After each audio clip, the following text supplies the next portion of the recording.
Voilà. Et donc, le message que je voudrais partager avec vous, je ne vais pas donner de thème, mais nous allons lire quelques versets de la parole de Dieu aujourd'hui. Et donc, je suis dans le livre de Matthieu, le chapitre 7.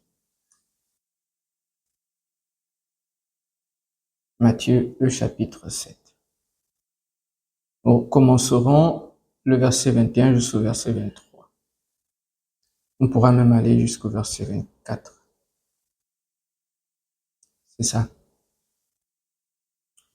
Et donc, voici ce qui est écrit dans la parole de Dieu. Je répète, Matthieu chapitre 7, verset 21. Il est écrit ceci. C'est Jésus qui parle. Il dit,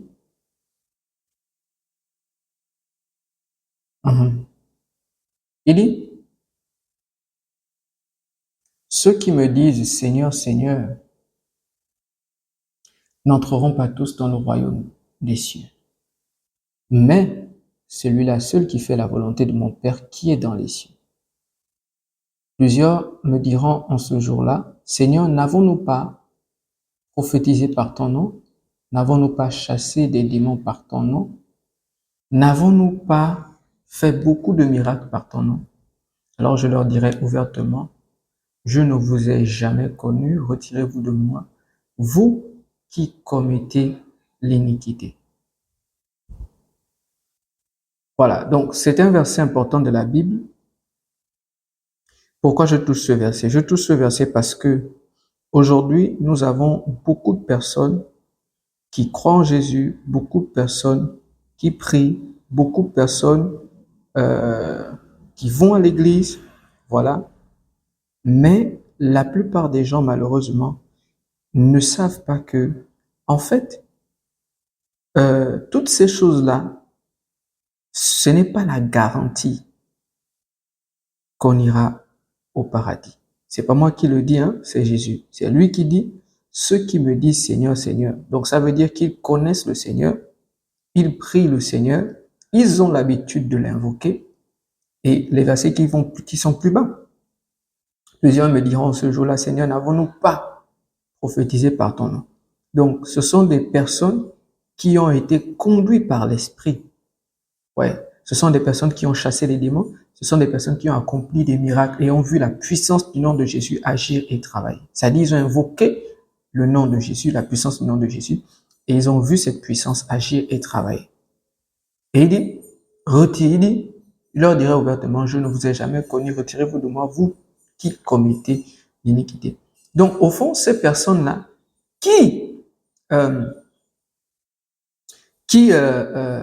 chassaient les démons, qui priaient Jésus, qui chassaient les démons, qui prophétisaient et qui faisaient des miracles, menaient une vie contraire à la volonté de Dieu. C'est pourquoi, au verset 21, il dit, ce n'est pas ceux qui me disent Seigneur, mais celui-là seul qui fait la volonté de mon Père qui est dans les cieux. Donc, il s'agit des personnes qui marchent en contradiction avec la volonté de Dieu. Ils connaissent la volonté de Dieu, ils connaissent la parole de Dieu, ils ont été enseignés, À un moment, ils ont pratiqué la vérité, mais après, qu'est-ce qu'ils ont fait? Ils sont tombés dans le péché et ils se complaisaient maintenant dans ce péché, se complaisent dans ce péché et ils y restent. Malgré les interpellations du Saint-Esprit à leur cœur, malgré les interpellations des frères, malgré les interpellations de l'Église, malgré plusieurs types d'interpellations, les personnes-là s'obstinent et se complaisent à vivre dans une vie de péché de façon délibérée. Il dit, ces personnes-là ne pourront pas rentrer au paradis. Si vous êtes chrétien, si vous allez à l'église, est-ce que vous marchez selon la volonté de Dieu? Est-ce que vous ne vivez pas dans des choses, votre vie, quand vous regardez votre vie, est-ce que vous ne vivez pas dans des choses qui déplaisent à Dieu? Des choses que Dieu demande de ne pas faire, mais vous le faites. Des choses que Dieu interdit de faire. Des choses que Dieu vous a dit de faire, mais vous ne faites pas. Et vous vous complaisez à l'intérieur. Et quand vous êtes comme ça, quand vous êtes dans cette situation, vous êtes en danger. C'est-à-dire, même si vous allez à l'église, même si vous priez, vous ne pourrez pas rentrer au paradis. Il faut chercher la volonté de Dieu Il faut chercher à faire la volonté de Dieu de tout son cœur, de tout son cœur, de toute son âme, de toute sa pensée, de toute sa force. Il faut rechercher la volonté de Dieu, non pas votre volonté, non pas la satisfaction de vos désirs, les désirs de la chair. Recherchez la volonté de Dieu. Bien que nous allions à l'église, bien que nous prions, certaines personnes aujourd'hui disent qu'un chrétien ne peut pas perdre son salut. Un chrétien qui vit dans le péché ne rentrera pas au paradis. L'apôtre Paul a dit, je vais prendre le texte, c'est dans le livre de Galates. Galates, il le dit ailleurs, mais je vais prendre le livre de Galates, chapitre 5. Yes. Galates, chapitre 5, à partir du verset, il dit, oui, c'est ça, à partir du verset 16, il dit ceci. Je vous dis donc, marchez selon l'esprit et vous n'accomplirez pas les désirs de la chair. Car la chair a des désirs contraires à ceux de l'esprit et l'esprit en a de contraires à ceux de la chair. Ils sont opposés entre eux afin que vous ne fassiez pas ce que vous voudriez. Si vous êtes conduit par l'esprit, vous n'êtes point sous la loi. Or, les œuvres de la chair, c'est la partie qui nous intéresse. Or, les œuvres de la chair sont manifestes. Ce sont l'impudicité. L'impudicité, on peut dire fornication ou encore tout péché en relation avec le sexe. C'est-à-dire, dès que vous faites un péché qui est en relation avec le sexe, c'est ce qu'on appelle l'impudicité. L'impureté. Vous commettez des choses qui sont impures. La dissolution. Ouais. Vous pouvez dissolver ou dissoudre facilement des choses qui pourtant sont établies comme étant des vérités. Oui. La cachotterie, voilà, toutes ces choses-là, le mensonge, etc. L'idolâtrie. La chose pour laquelle vous êtes capable de faire de grands sacrifices. On appelle ça l'idolâtrie. La magie. Les inimitiés. Vous n'aimez pas les gens. Vous avez toujours des problèmes avec les gens. Les querelles, les jalousies, les animosités, les disputes, les divisions, les sectes, l'envie, l'ivrognerie, les excès de table et les choses semblables. Il n'a pas tout cité. Il dit les choses qui ressemblent à ça. Je vous le dis d'avance, comme je l'ai déjà dit, que ceux qui commettent de telles choses n'hériteront point le royaume de Dieu. Donc, même si vous êtes chrétien, même si vous allez à l'église, à partir du moment où vous pratiquez toutes ces choses-là, il est écrit que vous n'hériterez pas le royaume de Dieu. Oui, il faut chercher à être conforme à la volonté de Dieu. Pas à votre volonté, mais à la volonté de Dieu. Quand vous êtes conforme à la volonté de Dieu, vous avez la garantie que vous irez au paradis. Si c'est pas ce que vous cherchez, vous êtes trompé, même si vous priez, même si vous allez à l'église, même si vous chantez, même si vous êtes baptisé, même si vous avez déjà pris la communion. Toutes ces choses-là ne vous donnent pas le droit de rentrer au paradis. Conformez-vous à la volonté de Dieu. Marchez selon sa volonté et sa main vous fera rentrer au paradis. La grâce de Dieu sur vous. À travers ce message, je voudrais interpeller quelqu'un qui vit dans le péché. Vous êtes là, vous m'écoutez, vous vivez dans le péché. Peut-être vous avez un copain, vous avez une copine, vous vivez dans le péché, vous vivez avec quelqu'un dans la même maison, vous n'êtes pas marié, vous avez des rapports sexuels. Peut-être vous partez à l'église, mais vous savez que vous avez des mauvaises compagnies, vous avez des mauvaises fréquentations. Vous croyez en Dieu, mais vous savez que vous êtes un menteur, vous volez encore, vous trompez les gens, vous êtes hypocrite, vous ne savez pas aimer les gens. Mais pourtant vous priez, vous partez à l'église, etc. Vous vivez dans le péché. Je vous en supplie, sortez du péché pour éviter l'enfer. Pour éviter l'enfer, je vous en supplie, sortez de ce péché. Voilà, n'ayez pas peur, ne craignez pas, Dieu est là, il va vous aider, il va vous soutenir. Demandez pardon, voilà, détachez-vous du péché et suivez la volonté de Dieu.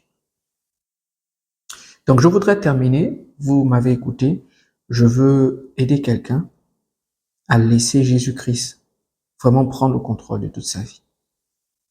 C'est une prière, comme j'ai l'habitude de le faire, mais c'est une prière pour vous aider à sortir de votre situation. Je vous en supplie, nous allons maintenant prier. Vous pouvez fermer vos yeux et dire avec moi, Père Céleste, merci pour ce message. Je viens te demander pardon. Pardon parce que je vis dans le péché. Pardon parce que je commets des choses qui sont contre ta volonté. bien que j'aille à l'église, bien que je croie en Jésus, je te demande pardon. Aie pitié de moi. Aie pitié de moi. Je veux ta grâce. Ta grâce. La grâce pour m'aider à sortir de cette situation. La grâce pour m'aider à sortir du péché. Je t'en supplie. Je t'en supplie. Sors-moi du péché et de cette situation. Je demande ta grâce au nom de Jésus. Jésus, prends la première place. Prends la première place dans mon cœur. Prends la première place dans ma vie. Au nom puissant de Jésus. Prends toute ma vie. Je t'appartiens. Je la confie entre tes mains. Je t'accepte comme mon Seigneur et mon Sauveur personnel. Au nom de Jésus. Amen. Alors, je vais prier pour vous. Seigneur, merci pour toutes celles qui ont fait cette prière avec moi. Je prie pour la grâce de Dieu qui les couvre. Je prie que tu leur donnes la force de sortir du mal, du péché, pour faire ta volonté. Je détruis les œuvres du diable dans leur vie. Je détruis la puissance de Satan qui travaille contre leur vie. Je détruis toute la puissance de Satan, toutes les œuvres du diable. Je détruis au nom puissant de Jésus. Merci Seigneur pour ta grâce et ta faveur, au nom puissant de Jésus. Amen. Vous êtes bénis, la grâce de Dieu sur vous. Alors, je vais donc donner maintenant quelques informations. Vous avez besoin, dès que vous avez accepté Jésus, vous voulez le suivre, vous voulez être encadré, encouragé et orienté. Peut-être que vous avez mal commencé la foi. Vous avez vraiment besoin qu'on vous suive. Vous avez vraiment besoin qu'on vous encadre, qu'on vous aide et qu'on vous montre comment on vit et on marche avec le Seigneur. Et donc, laissez-nous un message. Tout à l'heure, je vais donner un numéro à la fin. Vous pourrez donc nous laisser un message sur ce numéro. Le numéro que je vais donner à la fin. Si vous avez aussi des questions, vous avez des questions en rapport avec le sujet, les sujets que nous partageons à travers notre émission, vous pouvez aussi laisser vos questions sur ce numéro que je vais donner juste à la fin. Voilà. Et donc, maintenant, je vous informe que cette semaine, donc ce samedi, à partir de 16h, il y aura une grande campagne d'évangélisation, la campagne Kanguka. Vous connaissez certainement Kanguka. Peut-être que vous avez l'habitude de suivre Kanguka. Vous suivez ces audios, comme je suis en train de faire là. Vous suivez ces audios, ou bien vous avez vécu un miracle à travers le ministère de Kanguka. Voilà. Kanguka sera ici, voilà, au Gabon, plus précisément le samedi à 16h au stade de l'Amitié. Voilà, pour une grande campagne d'évangélisation. Ne venez pas en retard, venez à l'heure. Voilà, parce que les choses seront terminées dès 19h.